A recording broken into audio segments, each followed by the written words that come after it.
ऐसा कभी कभी इस तरीके से दे देता है, यू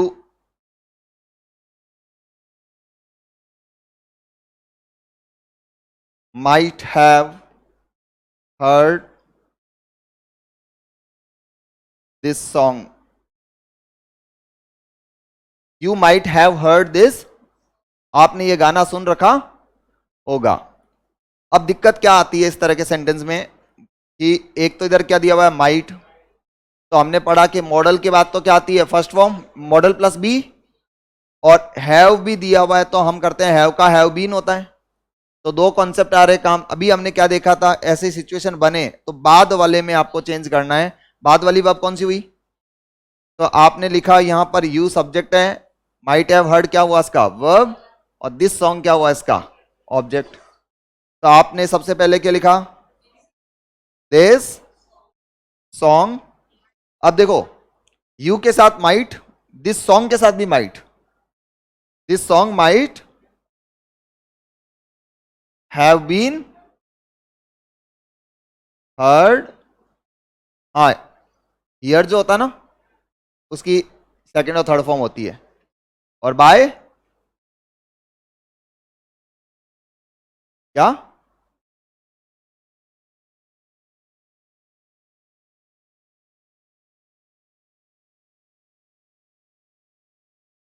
देखो ये हैव के बाद थर्ड फॉर्म है, क्या डाउट है आपका, बोलो बोलो बोलो, घबराओ मत। हाँ, किस किस चीज के लिए,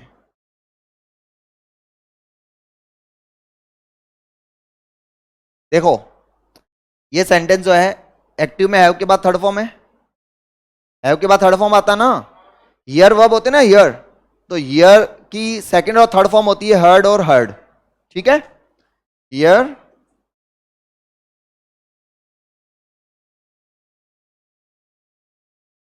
सेकंड और थर्ड फॉर्म सेम होती है।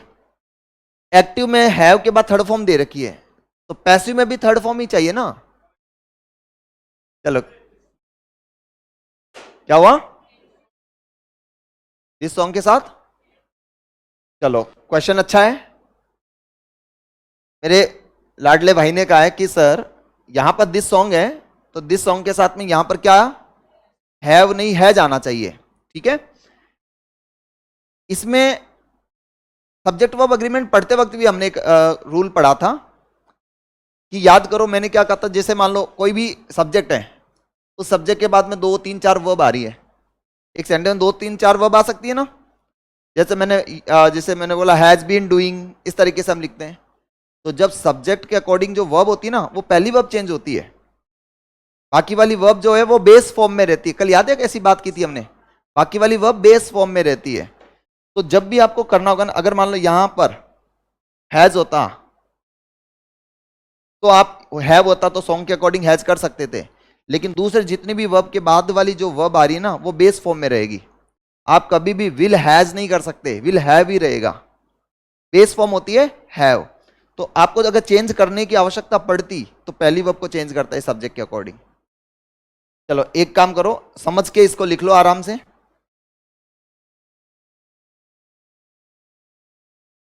और प्लीज लिखते वक्त जिस तरीके से जो मैंने डिस्कस किया है वो चीज रिपीट करना माइंड में, लगे कोई चीज वापस पूछ लेना।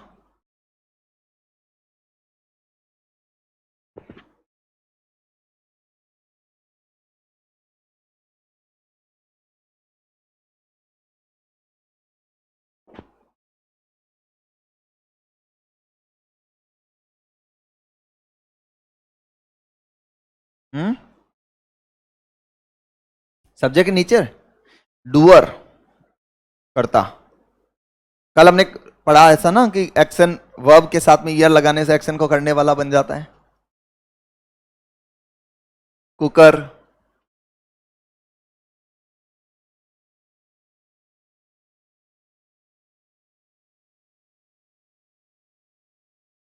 ये तो गया ना।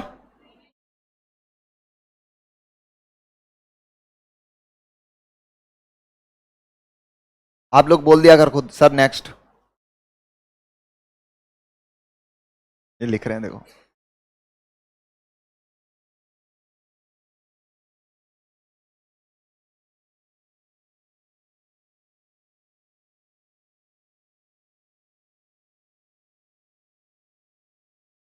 पता हम धीरे क्यों लिखते हैं? हम बोर्ड की तरफ देखते हैं, शब्द देखते हैं इंपॉर्टेंट, फिर लिखते हैं सिर्फ आई।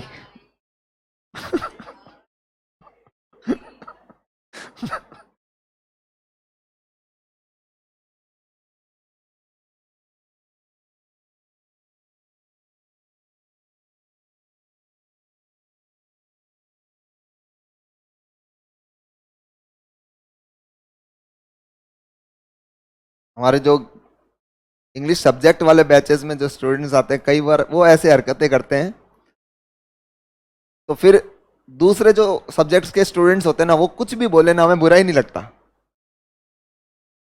वो एक दिन मैंने बोला था आप लोगों को ना कि एक क्वेश्चन ऐसा आया था, मैं तो सदमे में चला गया था।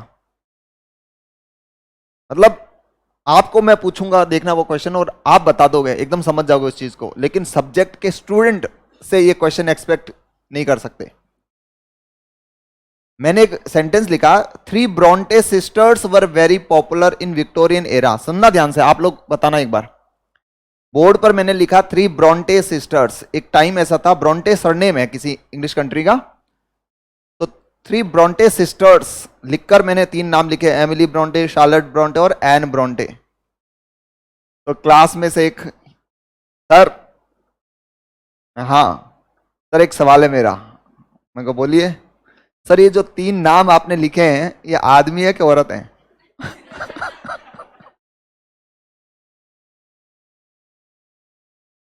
और ये आपको लग रहा होगा मैं मजाक के में बोल रहा हूं, नहीं, ये सच का, सच में ये क्वेश्चन आया हुआ है मेरे सामने।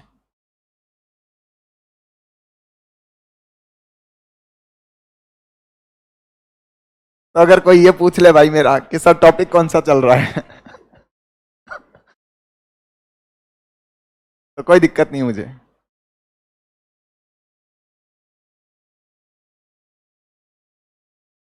और मजाक कर रहा हूं मैं, देखो, आप बुरा मत मानो। नहीं नहीं, ये सिर्फ मजाक की बातें हैं। हाँ हाँ। तभी तो मैंने कहा ना कि कोई दिक्कत नहीं है। ये तो फिर भी बहुत स्टैंडर्ड क्वेश्चन आया। नेक्स्ट।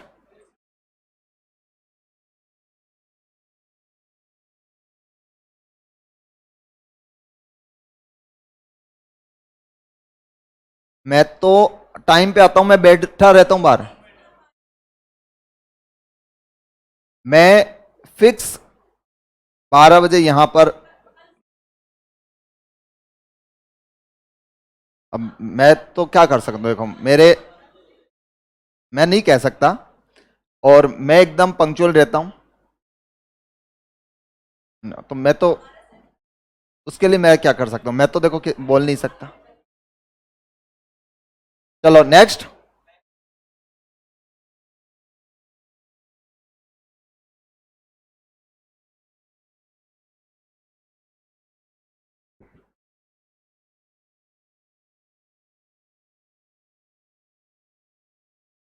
क्या हुआ?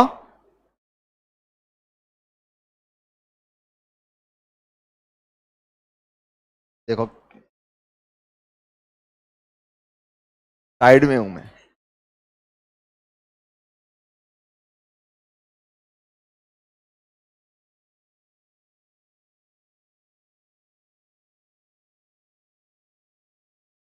कोई नहीं, ये संघर्ष है, तपस्या। जब सिलेक्शन हो जाएगा तो इन्हीं दिनों को याद करोगे आप।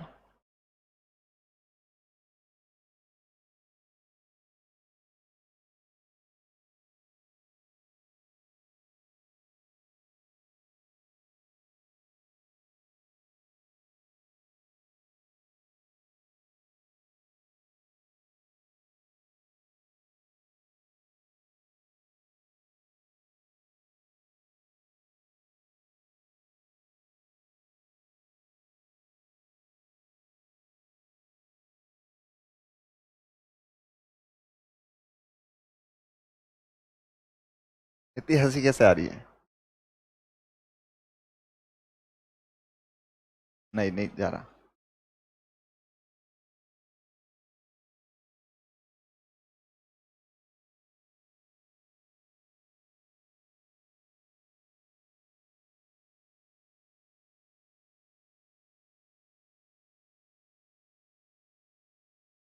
नेक्स्ट,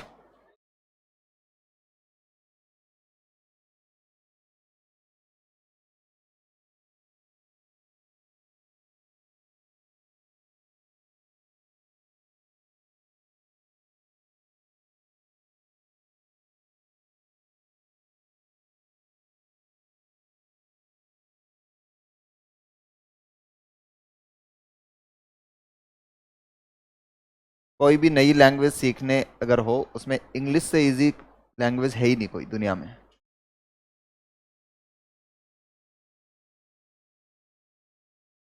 हम्म। हिंदी सीखना इजी नहीं है। आप देख लो, कोई भी इंडियन अंग्रेजों से भी ज्यादा अच्छी इंग्लिश बोल सकता है, बट कोई फॉरेनर पूरी जिंदगी भर सीख ले तो भी इंडियंस जैसी इंग्लिश, हिंदी।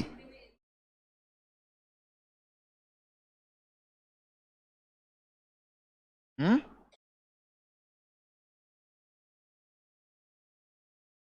तो वो आप देखना, कोई फॉरेनर हिंदी सीखेगा ना, तो वो गूगल ट्रांसलेट वाली जो हिंदी होती है ना जिस टाइप की, वो वैसे बोलते हैं।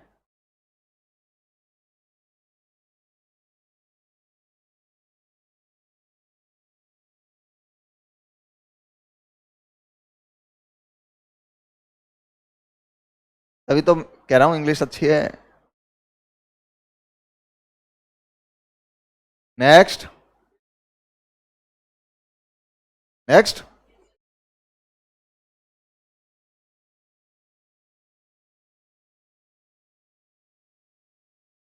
ये लो, अब लिख लो।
अपने जयपुर में एक प्रोफेसर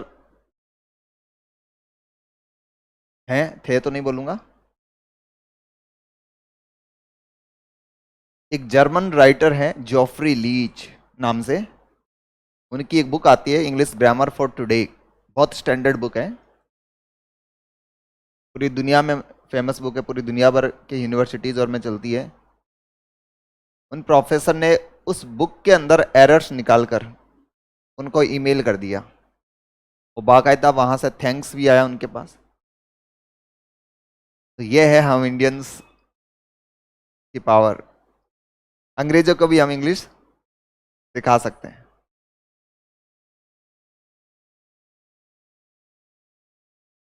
हाँ, क्या? नहीं, एक झा सर है, डॉक्टर अशोक झा।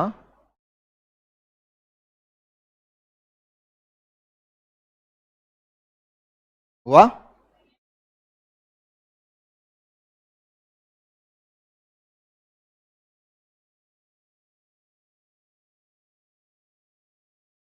नेक्स्ट, रोको मत जाने दो।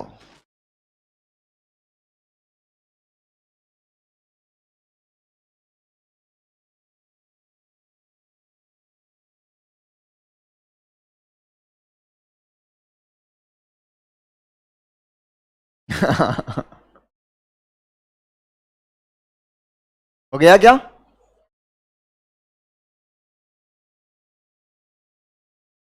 ऐसा डर डर के क्यों बोल रहे हो?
अभी जैसे ही अपना सिलेबस कुछ दिन में हो जाए, फिर इसको ऐसे छोड़ मत देना कि एक बार पढ़ लिया अब बंद कर दो बाद में वापस देखेंगे। इसको कंटिन्यू रखना, डेली कुछ थोड़ा बहुत रिवीजन करते रहना, कुछ कुछ क्वेश्चन सॉल्व करते रहना। हम्म।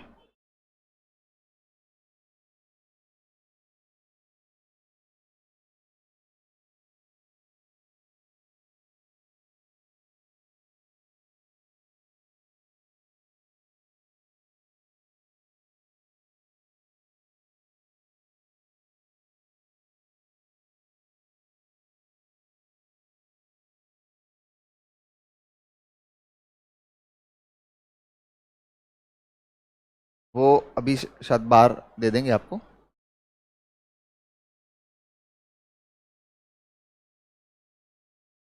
हो गया? रुक जाओ, मतलब पहले रुको फिर जाओ।